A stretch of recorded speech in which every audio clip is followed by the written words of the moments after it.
5 fragrances for life. Have I not already done this video? Well, this is going to be an updated list, and it's going to be a little bit more intense and in-depth. It is following a concept I've said before, that fragrances can be great, but you do not need to keep them in your collection. These are 5 fragrances I'm saying are for life because I believe they truly represent who I am as a person, and I think these are the only kind of fragrances anyone should have in their collection as full bottles. I'm going to show you these 5 guys, as well as 5 fragrances that I will be throwing out eventually, and actually, in fact, I want to throw out most of the rest of my collection in order to make room for other fragrances to review. We're going to go through each side of the coin, guys. Let's get into it. As I was growing up, I found that there were certain male role models in my life that I associated with a certain scents based on the fragrances that they like to wear. In Middle Eastern families, men love to wear strong fragrances. We love our perfumes. And for me, modern perfumery, things like Ambroxan, or these trendy sort of fragrances like bubblegum fragrances like from Invictus, haven't really stuck with me. I have my own association in my head of what a man should smell like. In my opinion, those are the kind of fragrances that are binding to me, to my soul, and to how my brain works. I'm not much of a sweet fragrance kind of guy. There are some beautiful sweet scents out there, but I've noticed with the fragrances I've chosen for my 5 for life, that they are mainly on the fresh side with a hint of sweetness, a small hint. I like balanced fragrances more than extreme fragrances like, let's say, a pure citrus fragrance or pure gourmands. I like a nicely well-rounded fragrance like a lot of guys do, and these are more traditional masculine rather than modern 2015 onwards sort of styles. Let me show you guys. And number 5, Yves Saint Laurent's La Nuit de l'Homme Bleu Électrique. I mean, it's difficult for this to be a for life fragrance now that it's discontinued, but a few weeks ago this would have counted as a for life fragrance. It was too good to be true, guys. We got the revival of the original La Nuit de l'Homme DNA, sexy, beautiful cardamom, the most romantic, handsome, spicy fragrance that's mixed with fresh notes. This is sex in a bottle, in my opinion. If I had to have a self-idealized version of myself, if I saw myself in the sexiest way possible, it would be represented from this fragrance. I'm not an edgy, bad boy kind of character.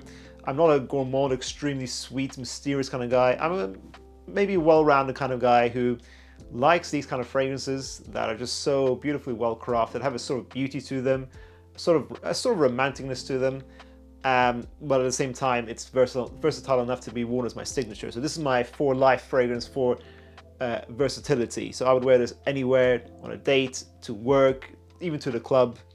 I think Blue Electric is a masterpiece. It is a shame that they discontinued it. I think if you can get it, guys, the 100 mils, get the big bottles. If you can still get it, guys, try out your local Facebook groups, any discount websites, try to find it in your region if you can. On the flip side, I'll be getting rid of this YSLY EDP. It's extremely versatile. It won our public reaction video out of all the blue fragrances. This is a fantastic fragrance, but as I said, it's an Ambroxan-based scent. To my nose, it does not represent me as a person. I don't see the reason to keep this in my collection, apart from maybe referencing it for videos. But I know what it smells like really well now. It's very sharp, it's strong, it gets compliments. It is just a very, very good signature as well. I think for the younger crowd, for the up-and-coming generation, the teenagers now, the Gen Z, let's say, you guys are the ones who are going to represent this kind of style in perfumery growing up. It is not for me. As I said, guys, you don't have to keep fragrances that do not represent you. What is the point of me keeping this if I don't really reach for it ever? Number 4, Chanel's Allure Homme Edition Blanche. For a summer fragrance, in my opinion, this is perfection. Some people don't like that it lasts maybe 6 hours. I get 6 hours with it anyways, but I think that's fine, and I'm very happy to reapply a fragrance like this. I think it's worth its high price tag. This is literally perfection in a bottle. It gets the perfect balance between elegant, creamy citrus with a vanilla musky base. It is not overly sweet at all. It's not overly sharp or fresh. It is perfect. I literally mean it, guys. This is perfect. Every time I wear this, I feel so much more rich as a person. I feel like I have to wear really nice clothes to rock this properly and do it justice. I just feel sexy and masculine when I wear this as well. It maybe doesn't give me as many compliments as the original Allure Sport, but I would much rather have this in my collection than Allure Sports. That fragrance is more versatile, but this is just something magical about this fragrance. I don't mind removing Amouage Reflection Man. I got this fragrance based on a lot of hype. It is a nice fragrance. It is, again, another rich person's kind of phrase. You gotta wear nice clothes for this. It's good for a wedding day scent, let's say. It is Le Mal, toned down in the sweetness, made more floral and more sandalwood heavy. It's a nice concept, I like it. It's not really Amouage's style in my opinion. I feel like this is their fragrance they use to try to get into the mainstream market, especially in the West. It's not their best work in my opinion. I think this bottle was probably reformulated as well. It doesn't smell as potent as Amouage fragrances usually do. I don't mind giving this away because I'm actually going to be talking about an Aaron Terence Hughes fragrance called, I believe it's called Alpha Man. I believe he's recreated Le Mal through that fragrance, and it is very, very good. So apart from the Marley Darley and Aaron Terence Hughes Alpha Man, I think are probably the best modern Le Mal recreations. Loud, strong recreations of the Le Mal DNA. And number 3, this is more office friendly, Tom Ford's Fujifilm Darjeong. Again, I think this is discontinued, so it's for life, you know, for at least this bottle's duration. As I said in the beginning of the video, growing up, this is what a traditional man smells like to me. Very much classical Fujifilm barbershop, clean, creamy, spicy. I think it's got a note of agave wood, so it's got this very smoky woodiness to it, but mixed with some creamy, sweet tonka bean. Beautiful, beautiful barbershop scent. There are more expensive barbershop scents that I've tried, but I always keep coming back to this. I've got several samples of it over the years, and it's always just drawn me back in. It's got this very nice journey about it. If you want a fragrance throughout the day, you feel like you're getting taken on a journey of sharp, clean, professional perfumery. This is it. This smells expensive. It smells like Tom Ford. This is Tom Ford back in the olden days when they're more creative with their fragrances. I don't think they're as good at the moment with their current creations. This is a masterpiece. I'm very sad it's discontinued.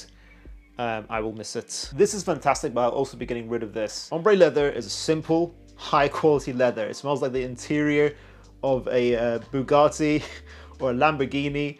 It is just very, very nice. Simple, smoky, I would say quite masculine leather. I'm not much of a leather jacket wearer, so I don't really reach for this. I feel like it's something you appreciate for the artistry behind it. It's extremely high quality. It is the perfect beginner leather fragrance in my opinion. I'm not much of a leather guy in general, so I just don't mind getting rid of this, decluttering my space. Phenomenal fragrance. This is very, very, very good.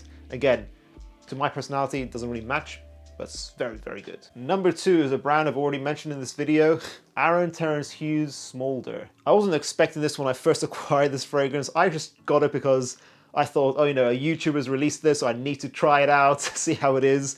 And I just fell in love. So Chris from Fragmental, thank you, sir, for creating a masterpiece with Aaron Terence Hughes, who obviously is the main perfumer. Thank you, Aaron, as well.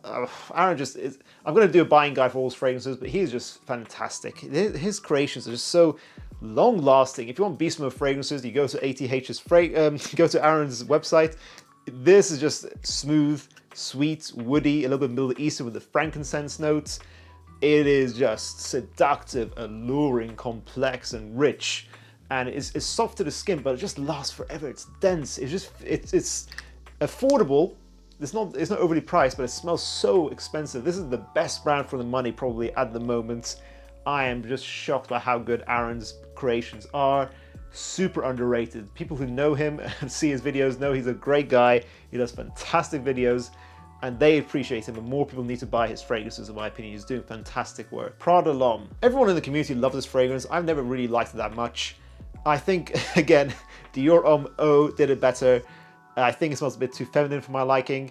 It's nice, it's well crafted. Prada don't do bad fragrances really ever. They're a top tier fragrance brand. Yeah, it's fine for the office, but as I said in my previous video, I think some other office fragrances have more character. I enjoy wearing them more. Again, modern perfumery, very, very modern. It's not my style. It's not what I traditionally think of when I think of a man's scent. But hey, it's nice, it's high quality. I'm gonna get rid of it though. And of course, number 1 is this fragrance, the one I talk about in all my videos. Dolce & Gabbana's Light Blue Eau Intense. I had family members wear the original. This DNA has been around since, what, 2007? And I just remember thinking, like, these smell so good. This is a man's man fragrance. Salty, handsome, super musky. It just fills up a room, gets you so much positive attention. It makes you happy. It just lifts up your mood. I'm very happy to be wearing this in the upcoming spring and summer. It is one of my favorites of all time. This is my warm weather signature, along with Edition Blanche. Oh my god, this is just one of the biggest mood boosting fragrances. This makes you feel handsome. This is handsomeness in a bottle. Salty, handsome fragrance is what I call this. Parfum de Marly Layton. Masterpiece. This is absolutely a masterpiece. I would give this a 10 out of 10, although I don't mind getting rid of it. As I said, I'm not much of a sweet fragrance kind of guy. I like how this is also a mood booster, I would say. Very handsome, people will give you compliments. Similar to Light Blue Intense, but I would rather smell sharp and fresh for a long time rather than oriental and sweet. This does have some freshness to it, but I would say overall it's a sweet fragrance. It's PDM style. Again, a top tier brand for sure. It's just not me in a bottle. So I don't mind getting rid of it. I just don't reach for it. I just find this is the easiest way to know if fragrances aren't for your personality. If you're not reaching for them, even though you know objectively they're perfect 10s, they're just not for you, and that's fine.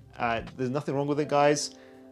Don't come from me just because I'm getting rid of this fragrance. I know it's a great fragrance, guys, but I need to move it on.